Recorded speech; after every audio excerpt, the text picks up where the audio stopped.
Study solution के उत्ते अज आप पढ़ांगे fundamental rights. Most important topic हैगा, चाहे तुसी सब इंस्पैक्टर की प्रैपरेशन कर रहे हो, चाहे जिहड़े मर्जी पेपर की तैयारी कर रहे हो।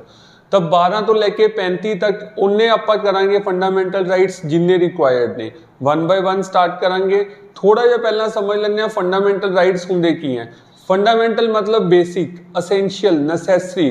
तो उस तरह के राइट्स ਜਿਹੜੇ कि सरकार ਨੂੰ देने ही पैणगे, हर सिटीजनस ਨੂੰ मिलते ही हैं for the development of the country.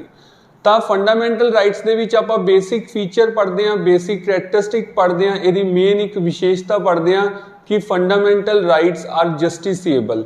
ਹੁਣ ਇਹਦਾ इन नटशेल की मतलब ਹੁੰਦਾ कि जे कह लो ਤੁਹਾਨੂੰ नहीं मिल रहे या सरकार ਤੁਹਾਨੂੰ नहीं प्रोवाइड कर रही या नहीं कर पा रही, तो सिटीजनस ਜਿਹੜੇ ਹੈਗੇ ਨੇ ਉਹਨਾਂ ਦੇ अगेंस्ट केस कर सकते हैं। सो दे आर जस्टिसेबल। तो फंडामेंटल राइट्स आप स्टार्ट करते हैं जी 12 तो स्टार्ट करते हैं। 12 तो लैके 35 तक पढ़ांगे। ये चो 2-3 क्वेश्चन बन ही जाते हैं। सब इंस्पैक्टर के विच तां काफ़ी क्वेश्चन आने की उम्मीद हैगी है। तो 12वां जिहड़ा आर्टिकल हैगा वो स्टेट की डेफिनेशन दसदा है। 12वां आर्टिकल स्टेट की डेफिनेशन दसदा है। आपां नाल ये भी देखांगे भी क्वेश्चन की बन सकता है। थोनू क्वेश्चन की आएगा ये चीज़ भी पता होनी चाहिए है। थोनू मैं बहुत बार कहा जो भी पढ़ते हो उन्होंने खत्म उदों करो जो थोनू ये पता लग गया उस थोनू क्वेश्चन की आना है। जिहड़े पेपर की तुसीं तैयारी कर रहे हो उस क्वेश्चन की बनेगा। तो 12वें आर्टिकल दे विच स्टेट की डेफिनेशन दसी हुई है। हुण जिहड़ा स्टेट हुंदा उहदे विच देखो आपां कहने राजस्थान, हरियाणा, पंजाब, नो डाउट ये भी स्टेट है, but constitution they which state का मतलब थोड़ा जिहा वास्ट है। उत्थे हर उस सिस्टम नूं स्टेट कहा जाता है जिथे डायरैक्टली या इनडायरैक्टली गौरमेंट की इंटरफेरेंस हो जाए। तो जे कुछ पर्टिकुलर टाइम वास्ते कोई भी सिस्टम दे विच गौरमेंट की इंटरफेरेंस हो रही है तो उन्होंने आपां स्टेट कहांगे। मतलब स्टेट का मतलब थोड़ा जिहा वाइड है। स्टेट वर्ड काफ़ी तरह यूज होंदा है कॉन्स्टिट्यूशन दे विच या पॉलिटी विच। हुण क्वेश्चन की आएगा, स्टेट टर्म किहड़े आर्टिकल दे विच डिफाइन है। 12वें आर्टिकल दे विच कादे बारे दस्सिया होया। स्टेट की डेफिनेशन दसो, ये आने की उम्मीद ना दे बराबर है। तो दो तरह नाल क्वेश्चन बनता है। एक तो 12वें आर्टिकल दे विच की है, 12वां आर्टिकल डील्स विद, या आएगा स्टेट की डेफिनेशन किहड़े आर्टिकल च है तो वह 12वें आर्टिकल च है। इस तो बाद पढ़ते हैं जी आपां 13वां आर्टिकल। तो फंडामेंटल राइट्स चल रहे हैं। हुण इहदे विच जिहड़ा हैगा इनडायरैक्टली जुडिशियल रिव्यू बारे गल हो रही है।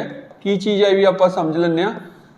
कहना कोई भी जिहड़ा लॉ हैगा जे ओह फंडामेंटल राइट्स दे अगेंस्ट हुंदा है, विच इज़ इनकनसिस्टेंट, इन डेरोगेशन, तो इस तरह दी टर्म्स यूज कीतियां हुई ने आर्टिकल दे विच भी जिहड़ा फंडामेंटल राइट्स दे अगेंस्ट हैगा उन्होंने नल एंड वॉइड कर सकते हैं, उन्होंने रिपील कर सकते हैं, उन्होंने क्वैश कर सकते हैं, उन्होंने खत्म किया जा सकता है। तो सुप्रीम कोर्ट को जिहड़ी हैगी है या हाई कोर्ट को पावर हुंदी है कि वो चैक एंड बैलेंस का काम करती है कि जिहड़े लॉ बनाए जा रहे हैं किते वो फंडामेंटल राइट्स के अगेंस्ट तो नहीं है, पब्लिक लॉ एंड ऑर्डर तो नहीं खत्म कर देंगे। जो उन्होंने ये लगता है तो वो रिपील कर सकते हैं, खत्म कर सकते हैं। तो जिहड़ी सुप्रीम कोर्ट ते हाई कोर्ट एक एक्सैप्शन हैगी है तो पता होनी चाहिए है। तो ये सुप्रीम कोर्ट ते हाई कोर्ट नूं पावर्स मिलियां हुई ने। इस पावर्स नूं कहा जाता है जुडिशियल रिव्यू। तो जुडिशियल रिव्यू वाली जिहड़ी पावर है वो किस किस नूं मिली हुई है ये भी पता होना चाहिए। बाकी 13th आर्टिकल दे विच आपां इहदे बारे गल करते हैं। हुण हैगा जी अपना 14th आर्टिकल। तो 14 तो लैके 18 तक जिहड़े आर्टिकल्स ने वो राइट टू इक्वैलिटी नाल डील करते हैं। तो तुहानूं ये चीज़ भी पता होनी चाहिए है। कई बार डायरैक्ट इस तरह ही क्वेश्चन आ जाता है भी राइट टू इक्वैलिटी नाल किहड़े किहड़े आर्टिकल्स डील करते हैं। तो 14 तो लैके 18 तक। हुण इहनूं आपां 1 बाय 1 पढ़ते हैं। सब तो पहला हैगा जी आर्टिकल 14। तो आर्टिकल 14 जिहड़ा हैगा उहदे विच आपां दो चीज़ां पढ़ते हैं। एक पढ़ते हैं आपां equality before law, equality before law. एक आपां पढ़ते हैं इक्वल प्रोटैक्शन बाय लॉ। एक हुंदा जी इक्वल प्रोटैक्शन बाय लॉ। हुण इन्हां दा की मतलब है ये भी आपां समझ लैंदे हां। देखो इक्वल प्रोटैक्शन बाय लॉ एक पॉजिटिव कंसैप्ट है, इक्वैलिटी बिफोर लॉ एक नैगेटिव कंसैप्ट है। ये कंसैप्ट जिहड़ा हैगा USA दा, ये कंसैप्ट ब्रिटेन दा। हुण इहदा की मतलब है, पहला आपां ये समझते हैं इक्वैलिटी बिफोर लॉ। ये एक हार्ड एंड फास्ट रूल है। गलती बंदे तो गलती नाल होगी, बंदे ने गलती इंटेंशनली की है, मतलब उन्हें जानबूझ के गलती की है, चाहे गलती गलती नाल हो जाए, जिमें मर्जी गलती होवे, जो उस गलती करके पनिशमेंट बनी हुई है तो उस बंदे नूं दित्ती जाऊ, कुछ भी कंसीडर नहीं किया जाऊगा। ये हैगा हार्ड एंड फास्ट रूल। तो ये हैगा इक्वैलिटी बिफोर लॉ, भी बस लॉ ही लॉ है, जो हैगा वो लॉ है, जो बनया होया वो होएगा। इक्वल प्रोटैक्शन बाय लॉ दे विच ये चीज़ां कंसीडर कीतियां जाणगियां भी बच्चे तो गलती नाल गलती तो नहीं होगी, भी वो तो ये चाहता ही नहीं सी पर उहदे नाल गलती होगी, तो वो चीज़ां वो कंसीडरेशनस कीतियां जांदियां ने, उहनूं कहंदे इक्वल प्रोटैक्शन बाय लॉ। हुण इंडिया दे विच की हैगा, जज डिसाइड करदा है कि किहड़ा आपां कंसैप्ट फॉलो करिए, मतलब India they which combination of both है। तो इंडिया एक जिहड़ा हैगा बहुत वधिया उन्होंने चीज़ अडॉप्ट की हुई है। क्वेश्चन आऊगा इक्वैलिटी बिफोर लॉ बारे किहड़े आर्टिकल च है, 14th आर्टिकल दे विच की है इक्वल प्रोटैक्शन ऑफ लॉ जिहड़ा हैगा, इक्वल प्रोटैक्शन बाय लॉ किहड़े आर्टिकल च है। तो क्वेश्चन इस तरह आऊगा। हुण इस तो बाद हैगा जी 15वां आर्टिकल। 15वें आर्टिकल दे विच याद रखो मेन चीज़ां 5 ने, caste, sex, place of birth, race, religion. ठीक है जी, race, religion, caste, sex, place of birth. तो पर्टिकुलरली ये 5 चीज़ों के बेस के उत्ते किसी नाल कोई भेदभाव नहीं किया जाऊगा। Prohibition of discrimination on the basis of this. तो थोनू आ सकता भी किहड़ी गल हो रही है 5 चीज़ों की, किहदी नहीं हो रही है, इन्हां चों क्वेश्चन किसी भी तरह आ सकता है। तो इंपॉर्टेंट हैगा 15वां। उस तो बाद गल करते हैं आपां 16वें की। 16वें दे विच हैगा equality of opportunity in employment. तो इंप्लॉयमेंट दे विच जिहड़ी हैगी है वो इक्वैलिटी हैगी है, वो आपां चीज़ देखते ही हाँ। तो अपॉर्चुनिटी इन इंप्लॉयमेंट तो हैगी हुई है जी, equality of opportunity in employment. तो ये तुसी अगेंस्ट नहीं जाना भी रिजर्वेशन सिस्टम हैगा, कोटा सिस्टम हैगा, भी तुसी तो कह रहे हो भी इक्वैलिटी हैगी है तो एक पासे जिहड़ा हैगा इंप्लॉयमेंट दे विच वो चीज़ हैगी है, तो वो स्पैशल ट्रीटमेंट है, डिस्क्रिमिनेशन नहीं है। उस तो बाद ये तो बाद हैगा जी 17th। तो 17वां जिहड़ा हैगा, 17वें दे विच आपां पढ़दे हां 17वां इज पहला फंडामेंटल राइट या पहला इस तरह जिस दे विच कोई भी एक्सैप्शन नहीं है। वो की है जी अनटचेबिलिटी, एबॉलिशमेंट ऑफ अनटचेबिलिटी। ਇਹਦੇ ਵਿੱਚ कोई भी ਜਿਹੜਾ ਹੈਗਾ एक्सैप्शन नहीं है। ਆਪਾਂ ਅੱਗੇ ਦੇਖਾਂਗੇ ਕਾਫੀ ਆਰਟੀਕਲਸ ਦੇ ਵਿੱਚ ਕਾਫੀ ਐਕਸੈਪਸ਼ਨਸ ਹੈਗੀਆਂ ਨੇ। ਇਹਦਾ ਹੁਣ ਕੀ ਮਤਲਬ ਹੈਗਾ, ਐਬੋਲੀਸ਼ਨ ਆਫ ਅਨਟਚੇਬਿਲਿਟੀ ਦਾ ਮਤਲਬ ਕੀ ਹੁੰਦਾ ਹੈ ਵੀ ਕਿਸੇ ਵੀ ਕੇਸ ਦੇ ਵਿੱਚ, ਕਿਸੇ ਵੀ ਕੰਡੀਸ਼ਨ ਦੇ ਵਿੱਚ, ਕਿਸੇ ਵੀ ਬੰਦੇ ਨਾਲ ਕਿਸੇ ਵੀ ਲੋਕੇਸ਼ਨ ਤੇ ਅਨਟਚੇਬਿਲਿਟੀ ਨਹੀਂ ਹੋ ਸਕਦੀ। ਮਤਲਬ ਇਹ ਚੀਜ਼ ਆਪਾਂ ਹੁਣ ਜੜ ਤੋਂ ਖਤਮ ਕਰ ਚੁੱਕੇ ਹਾਂ। ਐਬੋਲੀਸ਼ਨ ਆਫ ਅਨਟਚੇਬਿਲਿਟੀ ਕਿਹੜੇ ਆਰਟੀਕਲ 'ਚ ਹੈ? 17ਵੇਂ 'ਚ। 17ਵੇਂ ਆਰਟੀਕਲ 'ਚ ਕੀ ਹੈ? ਅਨਟਚੇਬਿਲਿਟੀ ਬਾਰੇ ਗੱਲ ਹੁੰਦੀ ਹੈ। ਤਾਂ ਇਸ ਤਰ੍ਹਾਂ ਕੁਐਸਚਨ ਆਉਂਦਾ। ਹੁਣ ਆਪਾਂ ਗੱਲ ਕਰੀਏ 18ਵਾਂ ਆਰਟੀਕਲ। 18ਵੇਂ ਆਰਟੀਕਲ 'ਚ ਹੈਗਾ ਐਬੋਲੀਸ਼ਨ ਆਫ ਟਾਈਟਲਸ। ਇਹਦਾ ਕੀ ਮਤਲਬ ਹੈ? टाइटल्स मतलब किंग क्वीन वाला सिस्टम जिहड़ा हैगा हुण खत्म हो चुकिया। हुण किसी नूं राजा महाराजे वाला जिहड़ा हैगा टाइटल नहीं दिता जा सकता, पर इहदे च एक्सैप्शन हैगी है। तो हुण एक्सैप्शनस आनियां स्टार्ट हो गईयां। इहदे विच की एक्सैप्शन है? हुण मान लो डॉक्टर तो लगेगा जे तुसीं डॉक्टरी कीती हुई है, पढ़ाई वो की हुई है। इंजीनियर तो लगेगा, कर्नल, लेफ्टिनेंट। तो उस तरह के टाइटल्स तो लगते हैं, वो एक्सैप्शनस ने, वो पॉसीबल ने, वो अलाउड ने।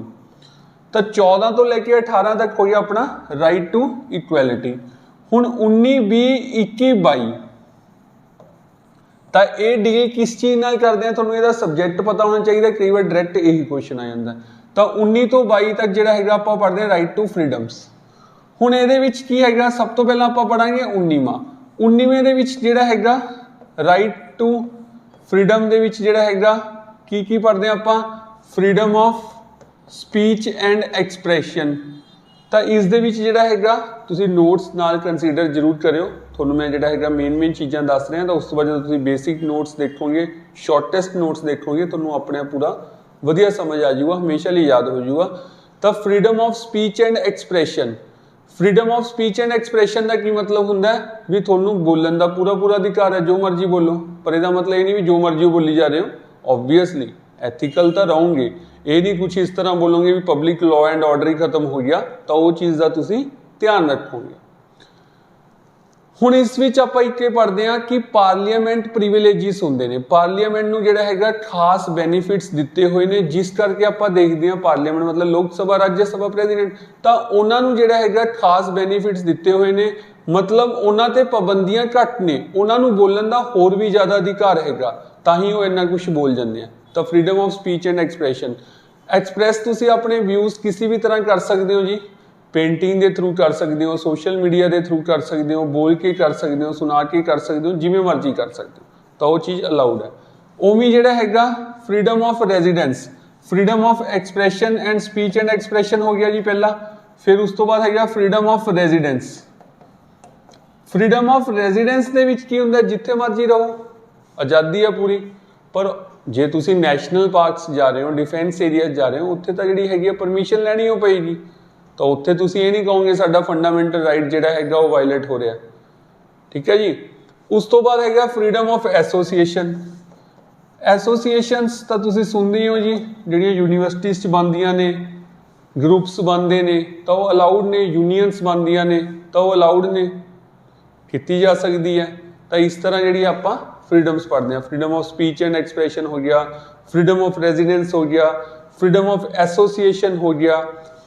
उस तो बाद होंदा जी फ्रीडम ऑफ मूवमेंट, जिथे मर्जी घूमो जी, कोई इशू नहीं। हाँ, जे करफ्यू लग गया फिर तुसी ये नहीं कहोगे भी असी जिहड़ा हैगा वापस आना है, उत्थे जाना है, इत्थे जाना है, तो वो चीज़ उस टाइम ते जिहड़ी हैगी है एक्सैप्शन है। तो फ्रीडम ऑफ मूवमेंट दे विच कुछ आपां ये भी पढ़ते हैं कि जे मान लो किसी एक लोकेशन तो दूजी लोकेशन ते जाना है, जिन्ना मर्जी डिस्टेंस होवे, तुसी एक्स तो वाई ते जा रहे हो, जिन्ना मर्जी डिस्टेंस है 100 किलोमीटर, 200, 300 किलोमीटर, तो पूरे रस्ते दे विच कोई टोल नहीं लाया जा सकता।